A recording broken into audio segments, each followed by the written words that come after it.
আসসালামু আলাইকুম রহমতুল্লাহ। আমি জাহিদুল ইসলাম জাহিদ, জাপানি ইউমে নিহঙ্গ গাকো ইউটিউব চ্যানেলের পক্ষ থেকে আপনাদেরকে সুস্বাগতম জানাই।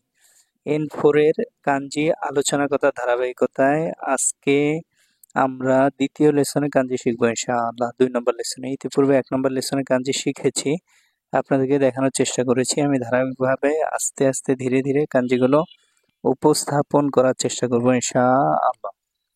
একটু সময় লাগবে, সময় সাপেক্ষ ব্যাপার। অবশ্যই আপনারা আমার জাপান ইউমে নিহঙ্গ গাক্কো ইউটিউব চ্যানেলকে সাবস্ক্রাইব, লাইক, শেয়ার, কমেন্টস দিয়ে পাশেই থাকবেন। অবশ্যই যারা জাপানিজ ভাষা শিখছে তাদেরকে শেয়ার করবেন, তারা যেন উপকৃত হয়। দেখুন আজকে N4 এর 11 নম্বর কাঞ্জি।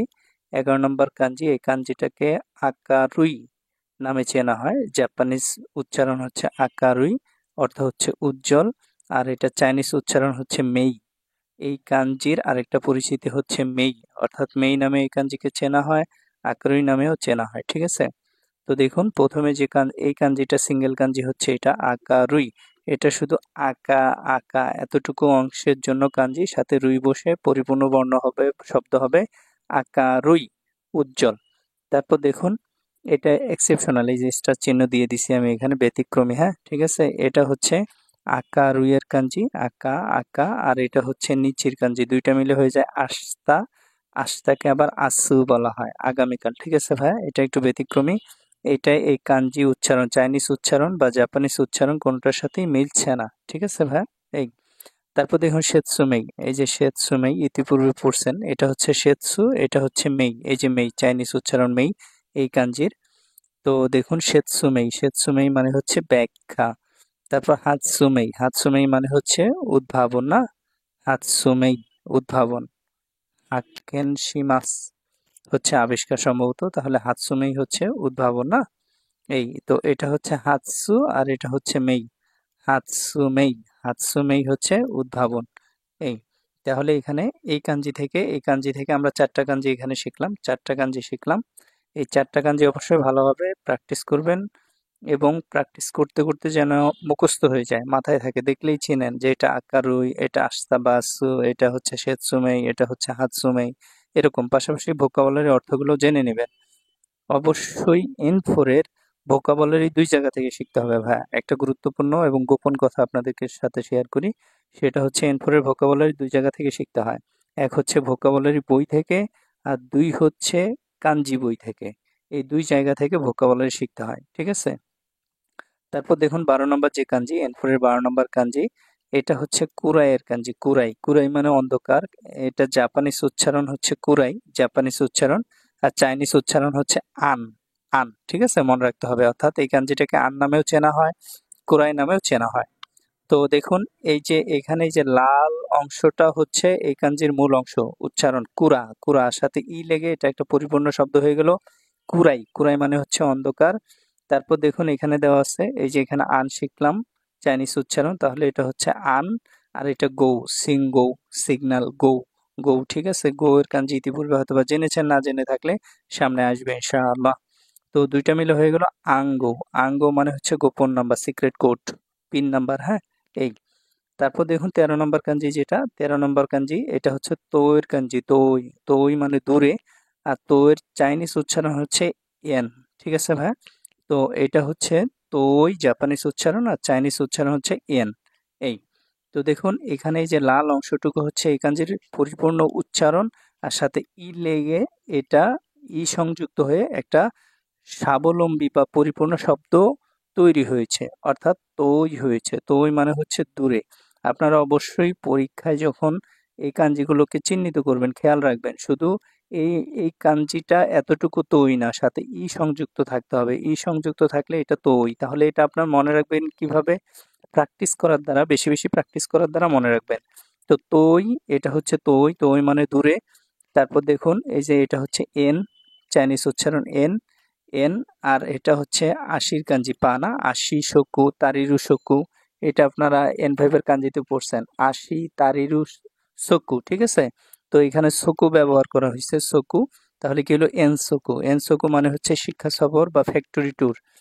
কোনো ফ্যাক্টরি থেকে কোনো একটা এলাকায় নিয়ে গেল কোনো কিছু দেখানোর জন্য, শেখানোর জন্য, এরকমটা। ঠিক আছে? তো শিক্ষা সফর, ফ্যাক্টরি ট্যুর বা ভ্রমণ বলতে পারেন এনসোকু।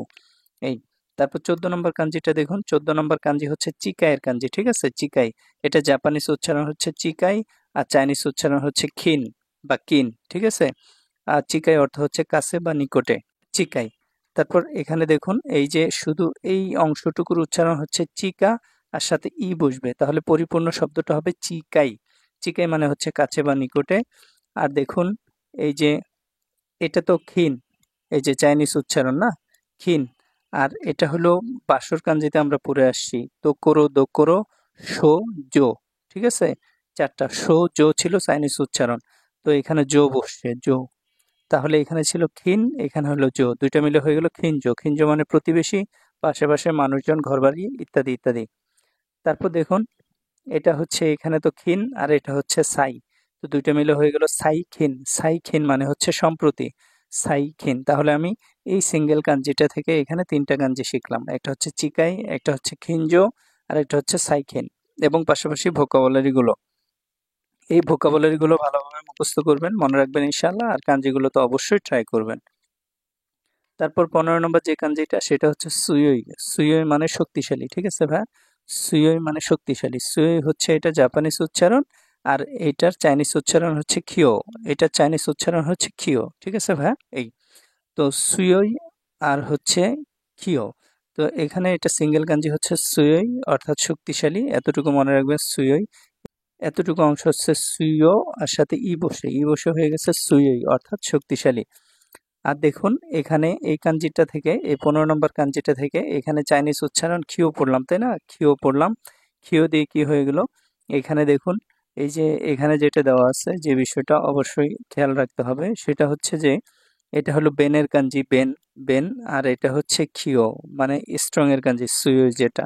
তাহলে বেন কিউ, আর এখানে হচ্ছে সীমাস, সীমাসের ডিকশনারি ফর্ম সুরু বসে। তাহলে বেন কিউ সুরু, পড়াশোনা করা, এই কাঞ্জিটা খুবই ইম্পর্টেন্ট। এটা এমবাসির সময় রিডিং টেস্টে থাকে, ঠিক আছে? সাকুমন পড়াতে থাকে, এবং N5-এও আসে, N4-এও আসে, এটা মাথায় রাখবেন ইনশাআল্লাহ। তারপর দেখুন, এটা হচ্ছে খিও, খিও। আর এটা হচ্ছে কাজের কাঞ্জি, কাজেকে ফু নামে চেনা হয়, ফু, কাজে মানে বাতাস, ঠিক আছে? তাহলে হলো খিও ফু, খিও ফু মানে প্রবল বাতাস বা ঝড়ো বাতাস। এই তারপর 16 নম্বর কাঞ্জিটা দেখুন। 16 নম্বর কাঞ্জিটা এটা হচ্ছে ইওআই। ইওআই মানে হচ্ছে দুর্বল। এটাকে চাইনিজ উচ্চারণে জাকু বলা হয়, চাইনিজ উচ্চারণে জাকু বলা হয়। তাহলে ইয় ওয়া সাথে ই, তাহলে এটা এখানে ই না দিলে পরিপূর্ণ উচ্চারণ হবে না, শুধু এটা হচ্ছে ইয় ওয়া এতটুকু সাথে ই দিয়ে এটাকে পরিপূর্ণ উচ্চারণ করতে হবে। ইয় ওয়াই অর্থ হচ্ছে দুর্বল। আর দেখুন, উপরে স্ট্রং এর কাঞ্জিতে আমরা পড়ে আসছি খিও, এই যে খিও, খিও, এই যে এটা স্ট্রং এর কাঞ্জি না, খিও। সুইই, সুইয়ের চাইনিজ উচ্চারণ খিও, আর এখানে হলো দুর্বলের চাইনিজ উচ্চারণ হচ্ছে জাকু। তাহলে এখানে দুইটা একসাথে হলে খিও জাকু, অর্থাৎ শক্তি এবং দুর্বলতা বোঝায়। এটা হচ্ছে শক্তি, স্ট্রেংথ, আর এটা হচ্ছে দুর্বলতা বোঝায়, ঠিক আছে ভাই? খিও জাকু, খিও জাকু। এই তারপর 17 নম্বর কাঞ্জিটা দেখুন। 17 নম্বর কাঞ্জি এটা হচ্ছে ওমইয়ের কাঞ্জি। ওমই জাপানিজ উচ্চারণ, ওমই মানে হচ্ছে ভারী, আর এটার চাইনিজ উচ্চারণ হচ্ছে জু। খুবই ইম্পর্টেন্ট একটা শব্দ এটা, জু, বিভিন্ন ভোকাবুলারিতে আছে। তো এটা হচ্ছে দেখুন অমই, এই এই যে লাল অংশটুকু করা, এতটুকু হচ্ছে কাঞ্জির পরিচিতি, সাথে হচ্ছে ই, অমই, অমই মানে হচ্ছে ভারী। আর এই জু, এটা দেখেন, এটা হচ্ছে ও কি না, ও কি দাই, দাই কাকুতে আছে না, ও কি দাই, দাই, দাই। তো এটা হলো জু দাই না, জু দাই না মানে ইম্পর্টেন্ট, যেটা আপনারা তাই সেতসোনা পড়ছেন, জু দাই না। তারপর দেখুন, এখানে আবার হচ্ছে এটা কারাদার কাঞ্জি, কারাদা শরীর, শরীর কারাদার কাঞ্জিতে আছে তাই, তাই, আর সাথে হচ্ছে জু। তাহলে কি হলো? তাই জু, শরীরের ওজন, তাই জু, শরীরের ওজন, ঠিক আছে ভাই? আলহামদুলিল্লাহ, আপনারা ইতিমধ্যেই জেনেছেন যে আমার N4 এর উপর N4 এক্সপার্ট নামে একটি বই প্রকাশিত হয়েছে, আলহামদুলিল্লাহ। আপনারা এই বইটিতে প্রত্যেকটা লেসনে এরকম কিউআর কোড পাবেন। এই কিউআর কোড স্ক্যান করলে ওই লেসনের ভিডিও ক্লাস চলে আসবে, এবং সেটা হচ্ছে আমার ইউটিউব চ্যানেল থেকে, ঠিক আছে ভাই? এই বইটি আপনাকে N4 নাট এবং জিএলপিটি পাস করার জন্য খুবই সহায়ক হবে ইনশাআল্লাহ। চলুন দেখি আমার এই বইটিতে কি কি আছে। যে বিষয়গুলো জানবেন সেটা হচ্ছে N4 লেসন 26 থেকে 50-এর সমস্ত গ্রামার এর বাংলা আলোচনা, N4 লেসন 26 থেকে 50-এর সমস্ত ভোকাবুলারি এর বাংলা আলোচনা, N4 এর সমস্ত রিয়ারেন্স এর একত্রীকরণ যে পদক্ষেপ, আমার সেই পদক্ষেপের কিছু অংশ। তারপর N4 এর সমস্ত সিনোনিমস এর আলোচনা কথার ধারাবাহিকতায় N4 ভোকাবুলারি পার্টের মন্দায় 4 এবং 5-এর বেশ কিছু সিনোনিমস একত্রিত করে আলোচনা করেছি এখানে। তারপর দেখুন জিএলপিটি এবং নাট টেস্ট এর বিগত সালের প্রশ্নের সমাধান, প্রশ্ন ব্যাংক মোস্ট অফ ইম্পর্টেন্ট, এবং এগুলো উত্তর সহ। পাশাপাশি এগুলো প্রত্যেকটার ভিডিও ক্লাস আছে, প্রত্যেকটার জন্য কিউআর কোড আছে, কিউআর কোড স্ক্যান করলে আপনার ভিডিও ক্লাস পেয়ে যাবেন। খুব সুন্দর বাংলা আলোচনা এবং তদানুযায়ী প্রশ্নের আলোচনা রয়েছে। জিএলপিটি নাটে কিভাবে প্রশ্ন হয়, পাশ করার সহজ পদ্ধতি, বিভিন্ন বিষয়, প্রেক্ষাপট, জাপানিজ ল্যাঙ্গুয়েজের এগুলো সম্পর্কিত আলোচনা আছে। আশা করি আপনারা উপকৃত হবেন সবসময়ের জন্য ইনশাআল্লাহ। আমার এই বইটি পাওয়ার জন্য আপনারা আমার হোয়াটসঅ্যাপ নাম্বারে যোগাযোগ করবেন। আমার হোয়াটসঅ্যাপ নাম্বার হচ্ছে 014402428। তারপর 18 নম্বর কাঞ্জিতে দেখুন, এটা হচ্ছে কারুই। কারুই মানে হালকা বা পাতলা। এই যে কারুই জাপানিজ উচ্চারণ, আর কেই বা খেই এটা হচ্ছে চাইনিজ উচ্চারণ। তাহলে এই কাঞ্জিটা যদি আমি করি, কারুই এতটুকু হলো কাঞ্জির মূল অংশ, আর সাথে অতিরিক্ত ই লেগে এটা পরিপূর্ণ শব্দ হয়ে গেল কারুই, অর্থাৎ হালকা বা পাতলা। আর দেখুন এটা চাইনিজ উচ্চারণ হচ্ছে খেই, চাইনিজ উচ্চারণ হচ্ছে খেই, তাহলে এটা হচ্ছে খেই। আর এটা তাবে মাসের কাঞ্জি, তাবে মাসের হচ্ছে চাইনিজ উচ্চারণ হচ্ছে শোকু। ঠিক আছে, তো দুটো মিলে হয়ে গেল খেইশুকু। খেইশুকু, খেইশুকু মানে হচ্ছে নাস্তা, যেটা আপনি ব্রেকফাস্ট হিসেবে ধরতে পারেন, আসা গোহান হিসেবে ধরতে পারেন। হ্যাঁ, একটু মাথায় রাখবেন ইনশাআল্লাহ, এই শব্দটা ভালোই পরিচিত। তারপর হচ্ছে 19 নম্বর যে কাঞ্জিটা, সেটা দেখুন 19 নম্বর কাঞ্জি, এটা হচ্ছে ফুতোই। ফুতোই মানে হচ্ছে মোটা, আর এটা চাইনিজ উচ্চারণ হচ্ছে থাই বা তাই। ঠিক আছে ভাই, এই তো এখানে দেখুন এই যে লাল অংশটুকু, এটা হচ্ছে কাঞ্জির মূল অংশ, সাথে ই লেগে এটা পরিপূর্ণ শব্দ হয়ে গেল ফুতোই।